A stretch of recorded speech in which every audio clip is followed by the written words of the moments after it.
প্রতিদিনের মতো ঘুম থেকে ওঠার পর রুটিনটা তো রেডিই থাকে কি, কি কাজগুলো করতে হবে। সকাল থেকে দুপুর পর্যন্ত অনেক কাজই করতে হয়। তার ভেতর এই তো শুধু রান্নাবাড়ার ভিডিওগুলো আপনাদের সাথে শেয়ার করি। সো হ্যালো এভরিওয়ান, আসসালামু আলাইকুম। কেমন আছেন সবাই? এই তো সকাল, সকাল ঘুম থেকে উঠে ১ম এ হচ্ছে ভাতটা বসিয়ে দিয়েছি। এরপর ঝটপট করে রান্না করতে চলে আসি। দুপুরের জন্য মাছগুলো ভিজিয়ে রেখেছি। কারণ হচ্ছে বেলাটা এখন এত ছোট হয়েছে, কাজের সঙ্গে একদম দৌড়ে পারি না। সকালবেলা ঘুম থেকে উঠে ঝটপট করে রান্না করতে চলে আসি, তারপরে সারাদিনও একটুও বসার টাইম পাই না। আর সকালবেলা ঘুম থেকে ওঠার পর মাথার ভেতর ঘুরপাক খেতে থাকে আজকে কি রান্না করব। এটা নিয়েই চিন্তাভাবনা করতে, করতে এমনিতেই ০.৫ ঘন্টা ১ ঘন্টা চলে যায়।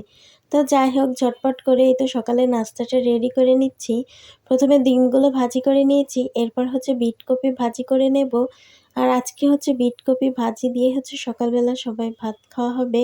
আমাদের বাসার সবারই বিটকপিটা বেশ পছন্দ। তো যাই হোক এই তো বিটকপিটার প্রচুর দাম ছিল, একটু দাম কমেছে। আপনাদের ভাইয়ার তো বিটকপিটা ভীষণ পছন্দ, আমার মেয়েরও পছন্দ। তবে আমার খুব একটা ভালো লাগে না। তো যাই হোক এই তো ভাজিটা একদম রেডি হয়ে গেছে। এরপর সকালে খাওয়া-দাওয়ার পর হচ্ছে মাছগুলোকে ভিজিয়ে দিয়েছিলাম কিন্তু একদমই ছোটেনি। এখন হচ্ছে একটু জোর করে ছুটিয়ে নিচ্ছি যেহেতু অনেকটাই বেঁচে গেছে। সকালে খাওয়া-দাওয়া করতেই নরমালি ১০টা ১০:৩০ বেজে যায়।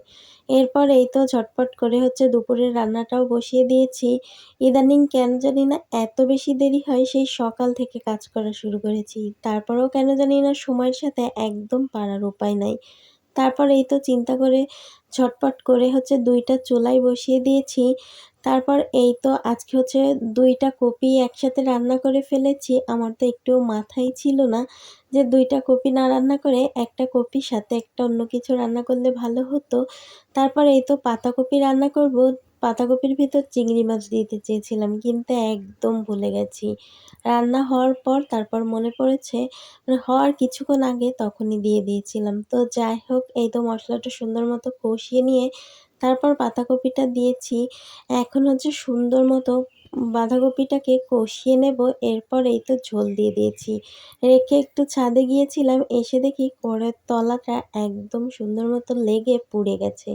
তারপর কড়াইটা চেঞ্জ করে দিয়েছি। তারপরেও খেতে মাশাআল্লাহ ভীষণ মজা হয়েছে কারণ খুবই মিষ্টি ছিল।